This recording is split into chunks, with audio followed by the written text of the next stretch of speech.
You know, in terms of casualties, this is the worst terror attack in New York City since September 11, 2011. I want to take a minute to commend all New Yorkers. I want to commend everyone who lives in, works in, and visits our great city, because no one in this city is complacent. We saw the strength of that resolve last night with the very large crowds that attended the annual Halloween parade in the Village.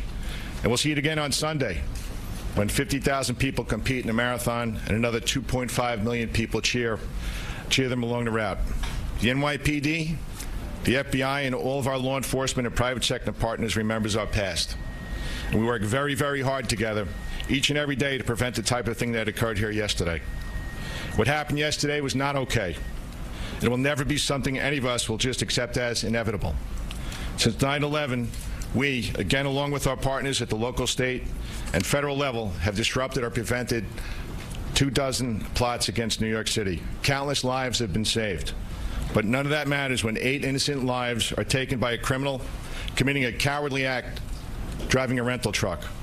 We are working hard to get to the bottom of exactly what happened yesterday and why. And we're working tirelessly to prevent anything like this from getting repeated. I tell you as often as I can that true public safety is a shared responsibility. Law enforcement, government agencies are doing what we can. And the men and women who work with us do it better than anyone, anywhere in the world. But we need everyone's help. There are more than 8.5 million people in New York City, plus all the people who commute in every day and all the tourists. That's a minimum of 17 million extra eyes and ears and gut feelings that can remain vigilant on behalf of all of us. And I talk about this all the time. If you see something out there that doesn't look right, if it makes you uncomfortable, you have an obligation to make a call or to flag down a police car.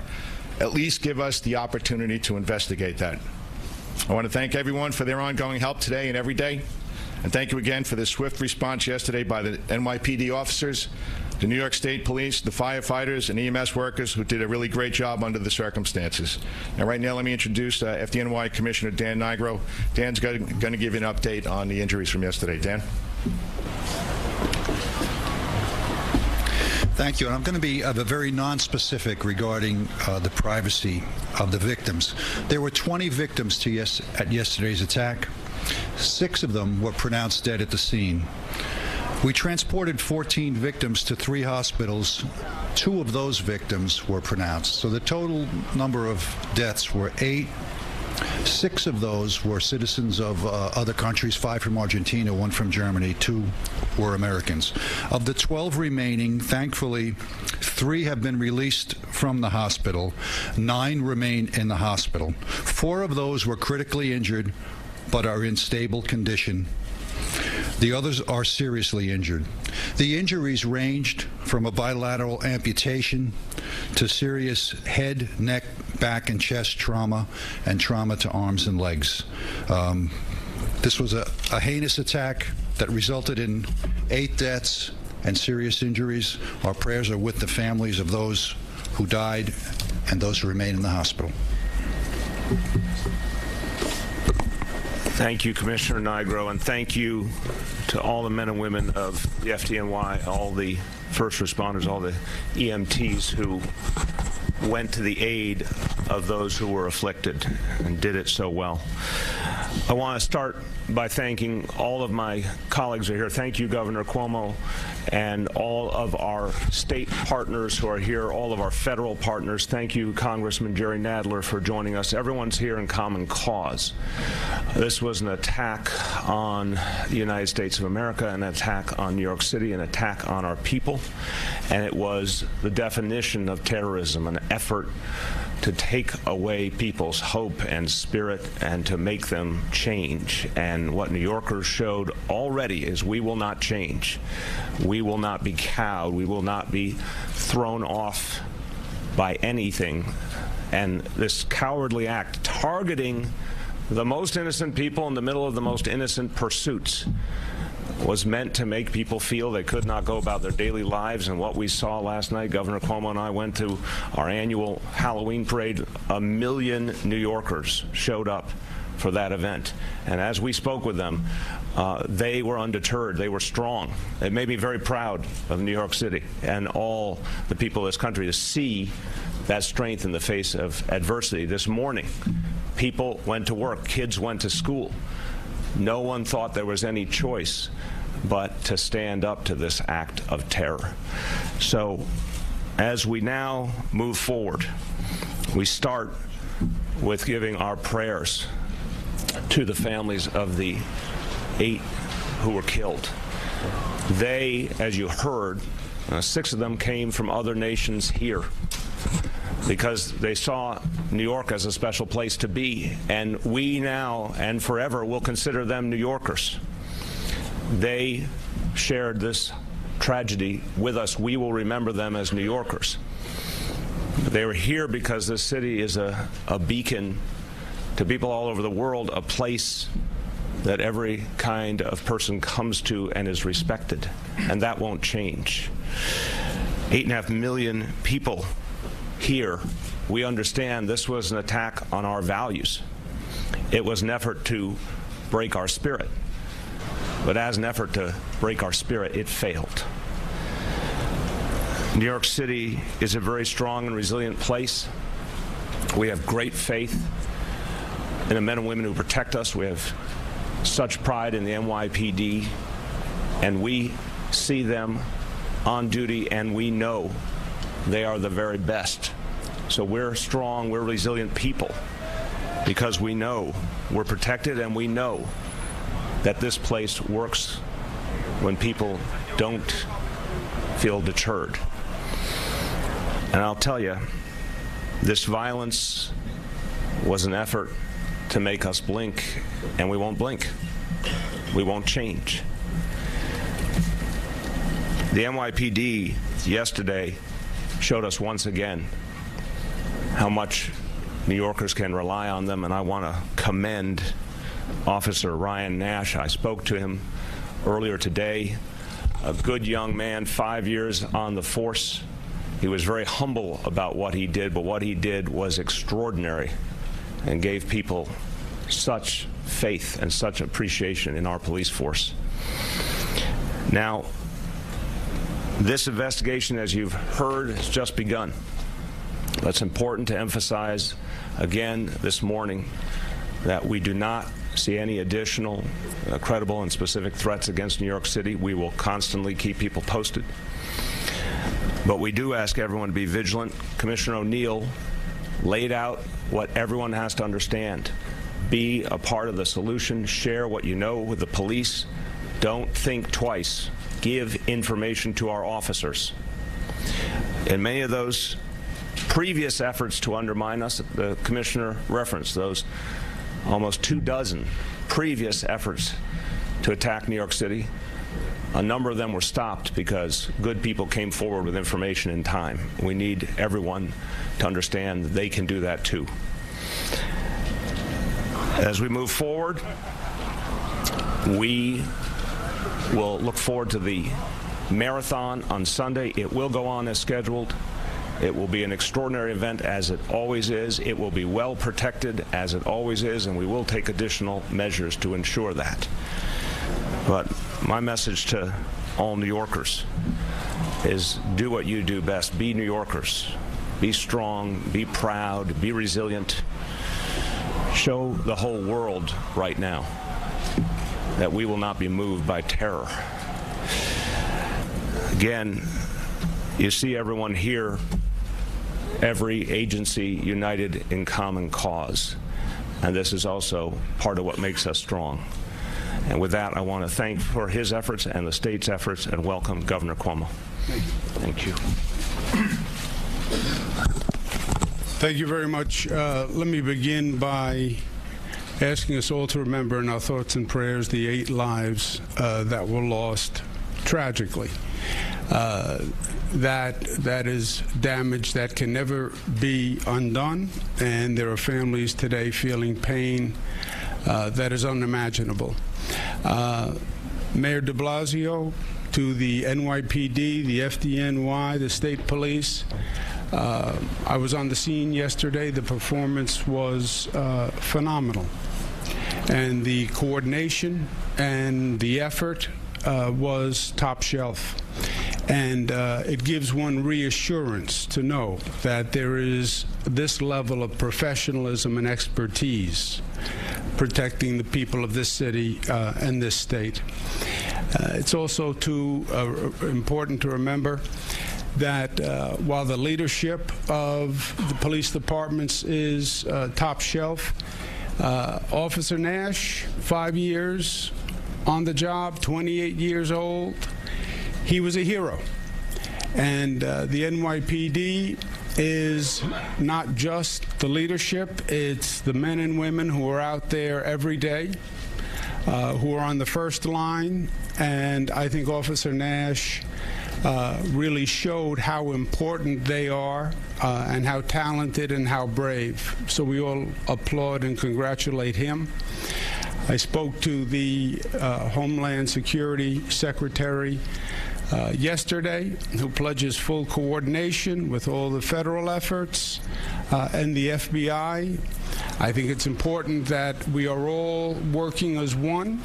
And in this kind of situation, there is no alternative. This is not a time to have politics. This is not a time to point fingers. This is not a time to find blame.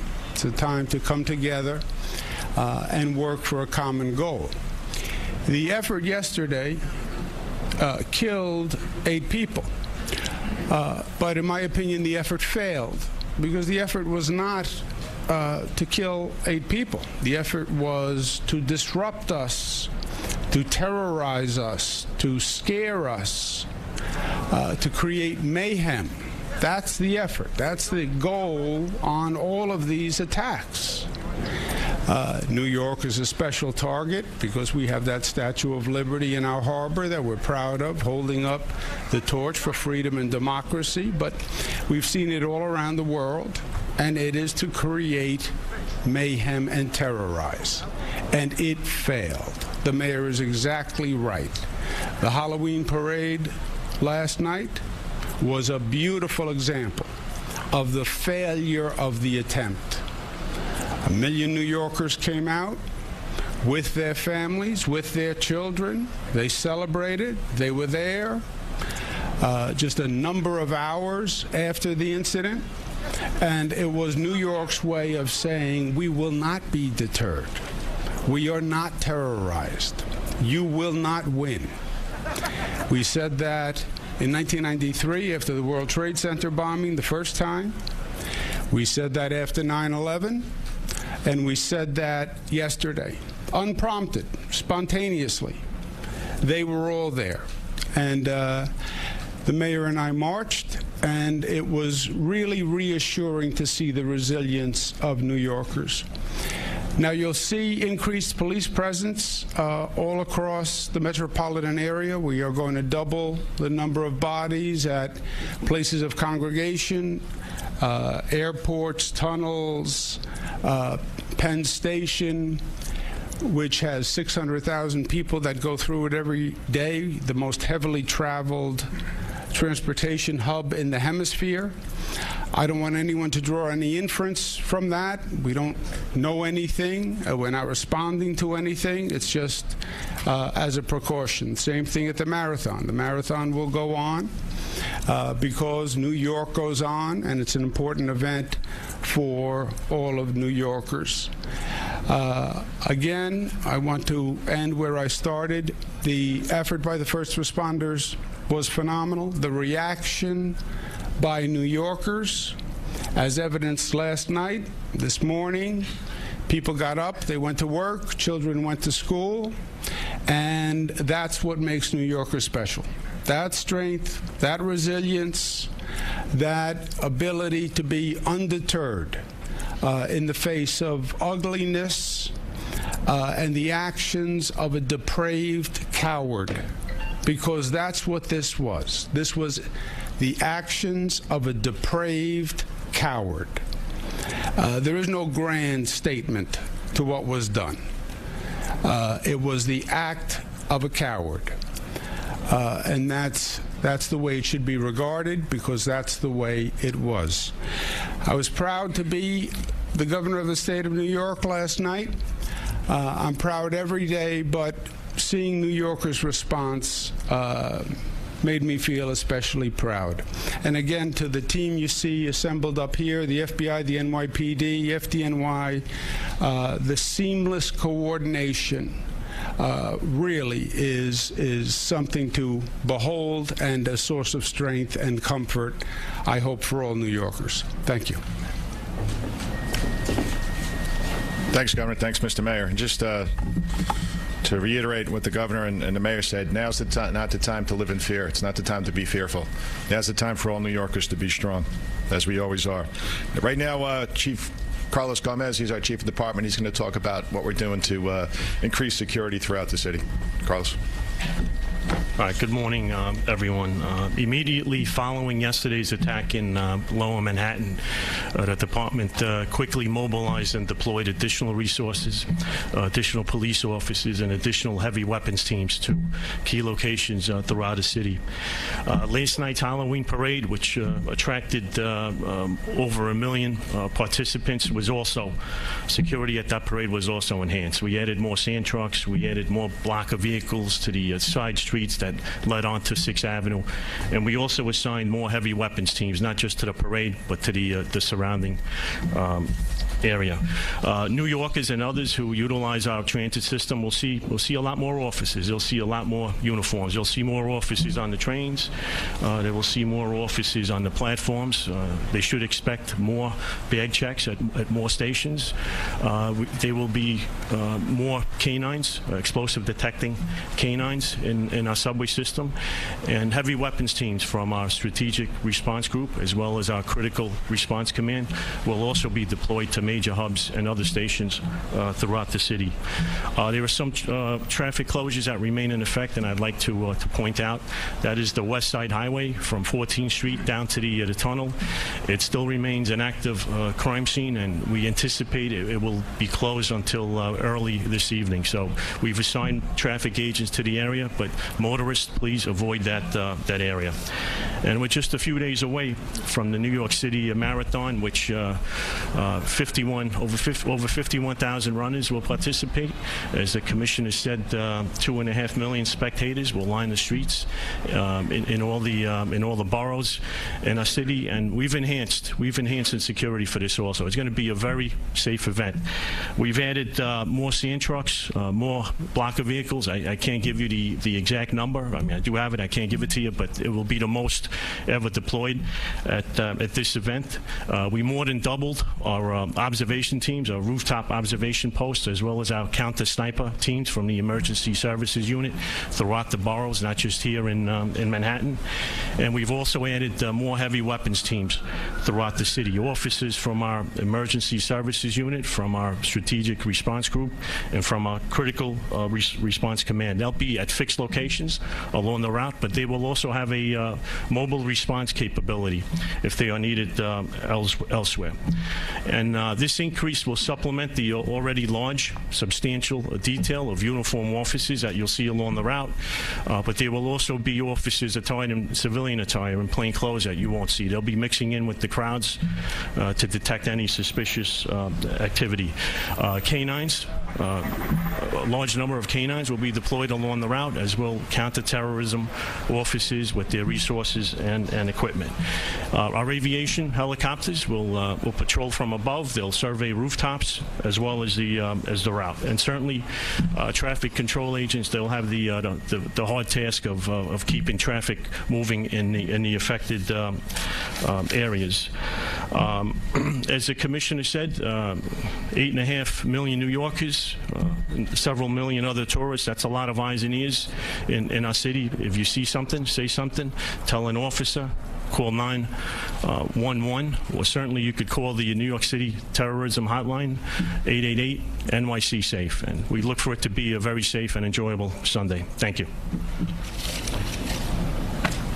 All right, thanks, Carlos. And now we're going to hear from Bill Sweeney, the Assistant Director in charge of the New York FBI office. Bill and his people continue to be great partners in New York City. Bill. Thank you, Jimmy. Good morning, everybody. Our thoughts and prayers from the Bureau are with all the victims' families, especially this morning, and for all those that are still recovering. Right now, the New York JTTF, which is comprised of about 50-plus agencies, is following up on related leads as we work to process and analyze intelligence information related to yesterday's attack. Like last year, our partner JTTF in Newark is also fully engaged. Both of those JTTFs, both here in New York and in Newark, are operating 24/7 and will continue to do so for the foreseeable future. We also have joint terrorism task forces around the country that are following up on leads as we generate them and kick those out. The investigation is still in its early stages. I know I say this each time, but it is vitally important that we do not inadvertently disclose information that could adversely impact this investigation. I think the public understands that need for the level of operational security, and for that reason, I may not be able to answer specific questions on how much or what we know. I can say we've been conducting searches throughout the night and into this morning. I expect those searches will continue and additional searches will develop as we generate additional information. I expect evidence collection on the scene to continue till at least early this afternoon, but more likely till early this evening. We are very grateful for the patience and the resiliency of the workers and the people that reside in the Tribeca area. I'm asking the public to call us with any information that you may have. We set up a hotline. The two numbers are on the chart to your left. The first, nationwide, 1-800-CALL-FBI. Obviously, the NYPD number is up there as well. But we have a second site, which is vitally important. It is a link where the public can upload their videos and their photographs that they may have obtained when they were down at the scene. That link is fbi.gov/NYC Tribeca. That allows the public to upload those videos so we can review them for additional evidence. Thank you for your cooperation. Thanks, Jimmy. All right, thanks, Bill. And now John Miller is going to give us an updated chronology of what happened yesterday, and he's also going to talk a little bit about the investigation. Again, what Bill said, I know you're going to have a lot of questions, but we have to let this investigation get more mature. It's not even 24 hours yet. There's going to be some things we can tell you, and there's going to be a lot of things that we can't tell you. So, John? Thanks, Commissioner. Just to reiterate, we are in the early stages of this investigation, so the information I'm going to give you today remains preliminary, meaning some details, timelines, etc., may change as we develop more granular information. This investigation is being carried out jointly by the NYPD FBI Joint Terrorism Task Force and the Intelligence Bureau of the NYPD with the Counterterrorism Bureau, and hundreds of detectives from the NYPD Detective Bureau who responded to the scene and worked through the night developing evidence and following leads. The timeline as we have it now starts at 2:06 p.m., at which point the suspect rents a large vehicle from the Home Depot located in Passaic, New Jersey. According to license plate readers on the George Washington Bridge, he exits the bridge into New York City, southbound on the West Side Highway at 2:43 p.m. At 3:04, a Port Authority camera on top of an air vent outside the Holland Tunnel shows the vehicle entering the bike lane and traveling at a high rate of speed southbound at West Street and Houston Street. At this point, according to witnesses, video, and investigation, he appears to target bicycle riders and pedestrians within the southbound bike lane, traveling at a high rate of speed. That ends when he collides with the school bus, injuring a number of additional people. And at 3:08 p.m., we get more than a dozen 911 calls reporting people down, the school bus accident, and a man with a gun in the street. Two 1st Precinct police officers who were out on another call are alerted by civilians about the activity going on outside. They leave that location. They're joined by a 3rd officer. They observe a man who appears to be waving a gun and yelling at the scene of the accident, and they observe people down on the scene. One of those officers, Brian Nash, takes action and fires his service weapon, bringing the attack to an end. As the injured were being removed, by fire department and EMS personnel and being triaged at the scene. A perimeter was set up around that truck, and the NYPD bomb squad was called in to clear that vehicle for any suspicious devices. The suspect is identified as Sayfullo Saipov, a 29-year-old legal permanent resident of the United States who came into the country from Uzbekistan in March of 2010. Overnight, based on the investigation, there have been a number of search warrants executed, and there may be more. Witnesses interviewed, associates tracked down, and other activity. We've been able to piece together a number of facts. Recovered in and around the vehicle were multiple knives, the 2 imitation pistols, one a paintball gun, the other a Crossman pellet gun. As you know, there are 8 dead and 12 injured. We have a lot to go through. The Detective Bureau in particular, using hundreds of detectives, has been going up and down the West Side Highway on both sides of the street, meticulously trying to pick up every piece of video from every security camera, every traffic camera, every bank camera, anything that will help us put together this timeline and have the imagery to go with it so we can reconstruct as much of this as possible. We'll also be reviewing license plate reader data, not just our own, but from the surrounding area, to help reconstruct the suspect's movement over the preceding days, as well as interviews with associates. The suspect was transported to Bellevue Hospital.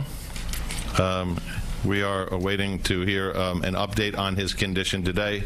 Obviously, he is in custody and under arrest. Based on the investigation overnight, it appears that Mr. Saipov had been planning this for a number of weeks. He did this in the name of ISIS, and along with the other items recovered at the scene was some notes that further indicate that. He appears to have followed almost exactly to a T the instructions that ISIS has put out in its social media channels before, with instructions to their followers on how to carry out such an attack. At this point, we'll open it up for questions. Commissioner Wilfield, some questions. Sure. Yep. Were there any dollars on the follow-up? Is there any effort to look at other open stretches? Yeah, I know. The mayor talked about this yesterday, and it's a big city. You know, I know the bike path very well. I don't think there are any bollards there at Houston Street or at Chambers Street. So, of course, we're going to take a look at that now. I said yesterday that we learn from every event, not just in this city, but across the world. Yeah. Have you had a chance to talk to the suspect? What did he say? Bill or John? Suspect was interviewed at the hospital, and we're not going to be able to go into his statements in any specificity. This side? Yeah, right there. Yeah, I've got a question for Governor Cuomo and Mayor de Blasio. Have either of you received a call from President Trump since the attack happened? And for Police Commissioner, we've got sources telling us that authorities knew an associate, Mr. Saipov, before this incident.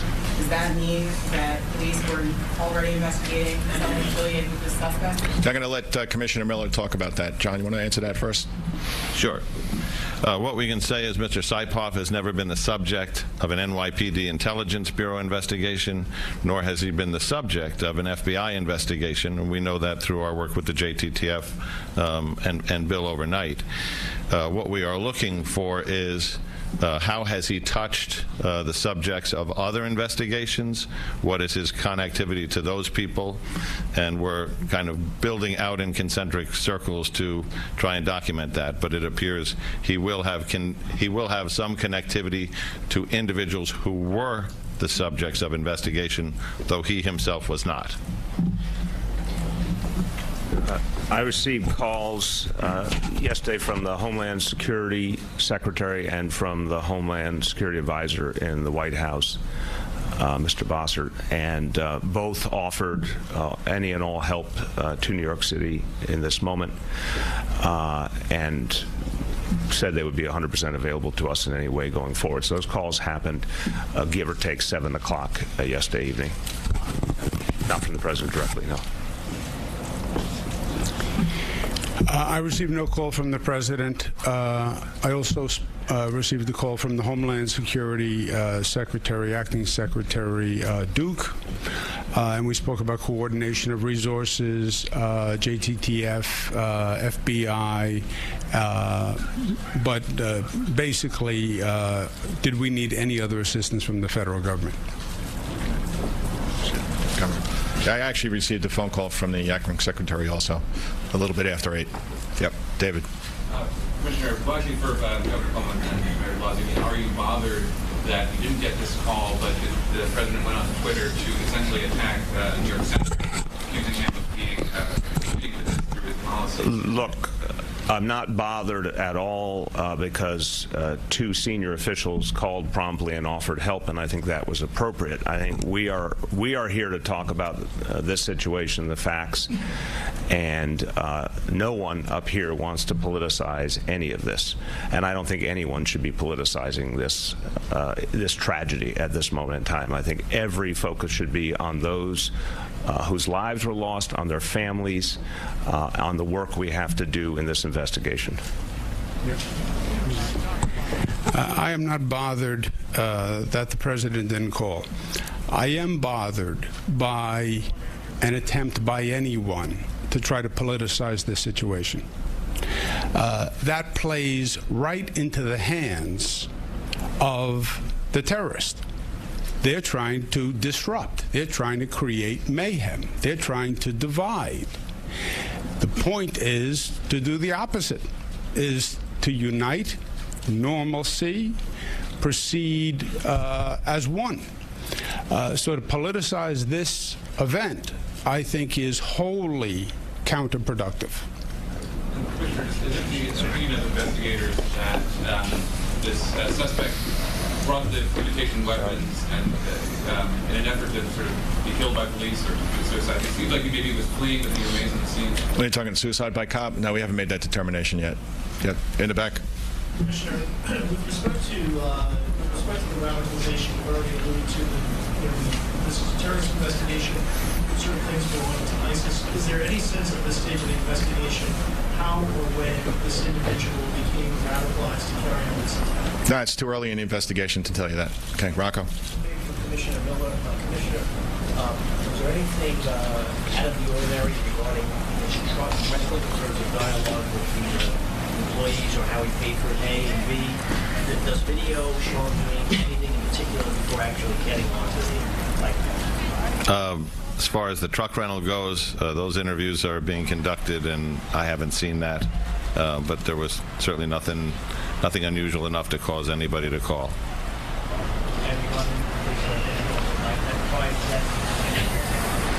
That's part of the expanded canvas for witnesses. Obviously, we're looking for people to come forward. It's also part of the expanded video canvas, which Bob Boyce's people have been instrumental in, which is we really want to be able to reconstruct this entire trip. As you saw Rocco in the Chelsea bombing, we were basically able to take him from the train to both scenes. We expect to try and come as close to that as we can here, too. Yep. Just a follow-up on the truck question for the commissioner. If I know that you spoke to a lot of companies that rent trucks, was this particular Home Depot one of them? So our Nexus program within the Intelligence Bureau and the SHIELD program within counterterrorism does the outreach on a fairly wide level. The Nexus program from Intel has visited more than 100 of the truck rental places within New York City. We work with the Department of Homeland Security and their programs and other agencies to cover the ones outside the city. And I can't tell you to a level of specificity whether that program got to this location, but I can tell you as early as 2 weeks ago, we were engaged with them and the New York State Police doing the areas around New York City. Yeah. Is there any evidence that he tried to buy guns prior to this, or any other activity or planning stages that would have been suspicious to say that people could see something and say something? No, as part of course, as part of the investigation, we're going to go backwards in his history, what he's done over the last couple of months. So I can't give you an answer to that. Tina.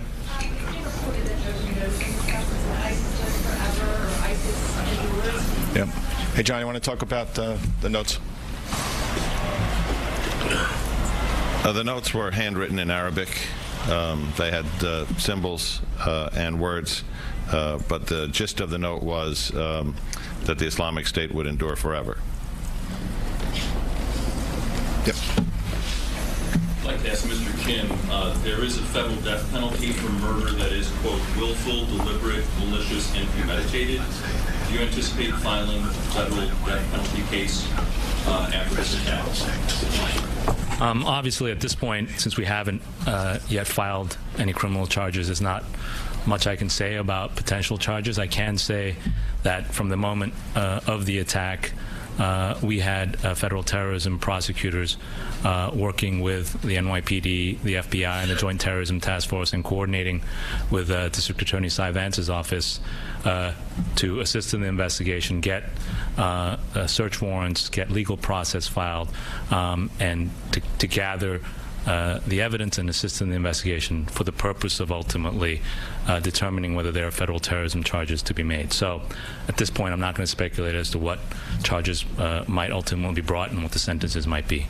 And if I could follow up with John Miller, the fact that the note was written in Arabic, how significant is that, and does it speak at all to the level of radicalization of Mr. Saipov?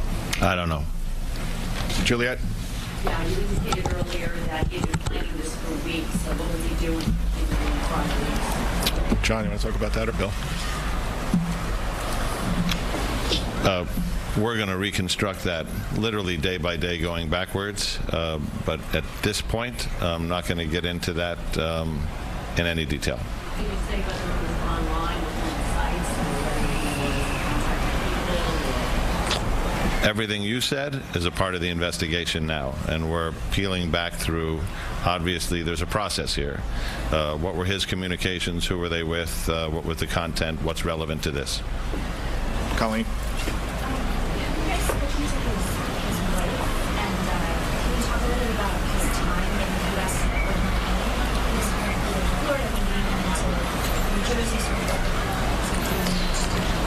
So we're about 20 hours in now. So we're going to speak to everybody involved. We're going to speak to relatives. We're going to speak to acquaintances, people that he's worked with. But I don't have that right now. James?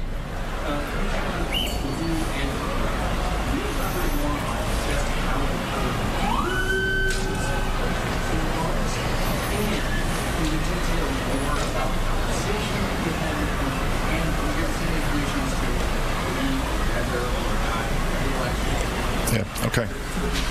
All right, so in a typical fashion of an NYPD cop, he thinks what he did was not an act of heroism. He thinks it's something that, why he joined the police department. I had the opportunity to talk to Ryan last night.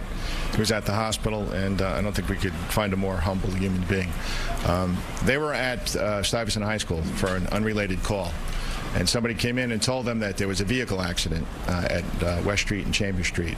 So Ryan and his partner thought they were going out to handle a vehicle accident. And once they got outside, they were confronted, and they took proper action. So all New Yorkers should be thankful to Ryan and his partner. They showed great courage. And I talk about the courage of the men and women in this police department every day.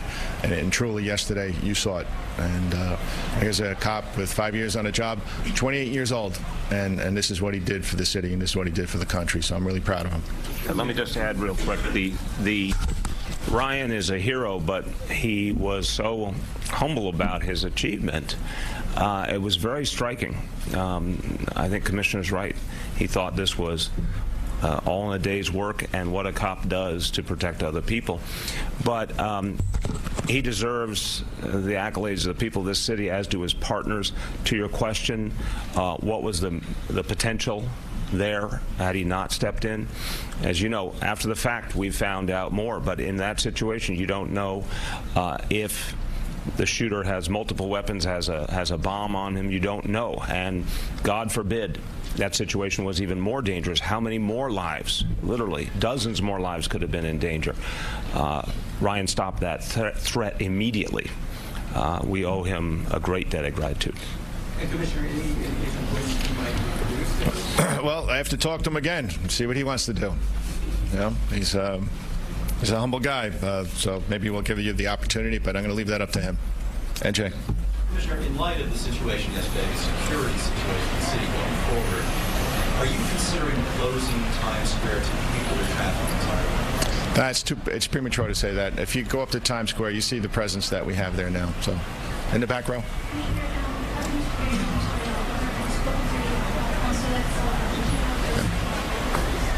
We have not yet. Obviously, our condolences to people as Argentina and Belgium, I believe, our condolences to those nations, to the people of those nations, to the families especially, and we'll do everything we can to support the families in this moment. I think everyone feels we're all connected at this moment. We all have to be there for each other. Yep, the second row. You can't go into detail about what the suspect said in the hospital. There are reports bragging about what he did and unapologetic. No, we're not going to confirm that. Tony? For Commissioner Rell, you may have alluded to this earlier, but was there any indication that he did prior reconnaissance in place in person of Manhattan? Yes. We're not going to get into the details of the what or where, but he seems to have followed the regimen prescribed. All the way over on the left. Joanna Walters from The Guardian. A question for the Governor and the Mayor. Two quick questions, actually. What do you think of Mr. Trump's remarks about stepping up extreme vetting? What implications does this have for immigration policies here? And secondly, to what extent do you think the gun control laws of New York, and to be honest, I'm not sure about New Jersey, but I mean, this guy had like funny little weapons. They were not assault rifles that you may have had in another part of the country. Or if you could address that comment, please. Look, again, I think today is about a focus on this incident and all we have to do to respond to it. But I could say simply, we support vetting of individuals. We support very thorough vetting, not of groups of people just because they belong to a group. I think this is a very crucial distinction. There should be very, very careful vetting of anyone where there's an indication of a concern, but not because of their religion or not because of their country of origin. There's a much bigger conversation we could have about gun safety. The NYPD has always rigorously believed that we need to keep guns out of this city, and that gun safety laws are here to protect us and protect our officers. But there'll be plenty of time to discuss these issues going forward. I want to affirm the governor's point. This should be a unity moment where the focus is on solving the crime and figuring out how we can move forward together, not the pointing of fingers.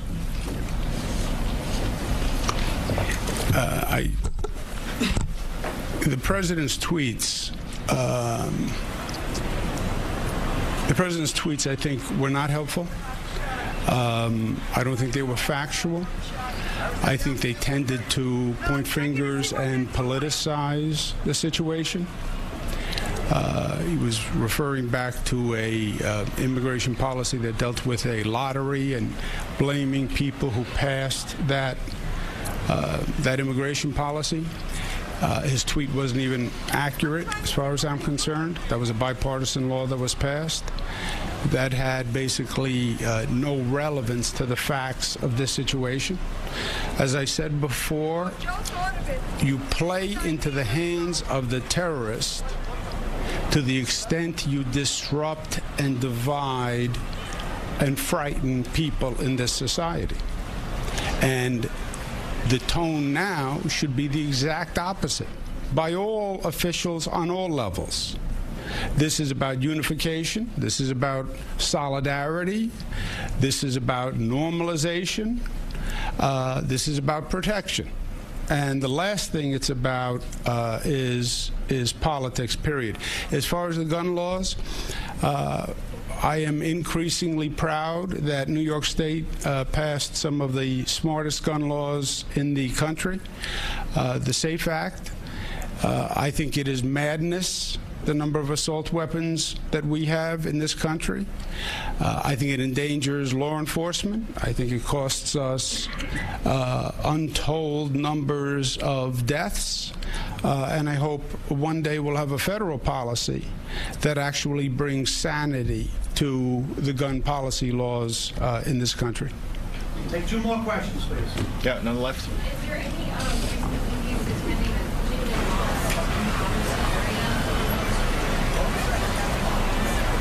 John. Well, we're going to go back through all of his contacts and habits, but I think this is an important time to say this isn't about Islam. It's not about what mosque he attends. There are hundreds of thousands of law-abiding Muslims in New York City who are adversely affected by things like this. And it's probably a good time to say we have seen in the aftermath of incidents like this, bias incidents, hate crimes, assaults, and Bob Boyce and his hate crimes people will respond to those, investigate those, and anybody behind those will be prosecuted to the fullest extent of the law. As has been said here before, it is a time to come together and to not confuse this terrorist act with any broad brush against a religion or a particular institution. Last up, okay. It's been reported that police and the FBI are after the suspect's apartment in Patterson. There's the wife and 2 children. Is the wife in custody? Is she cooperating? The ages of the children? John. We're doing interviews with family members, friends, associates. We're not going to be able to get into what they're saying or not saying or who's cooperating or otherwise at this point. It's just too early. Thank you all. Thanks so much.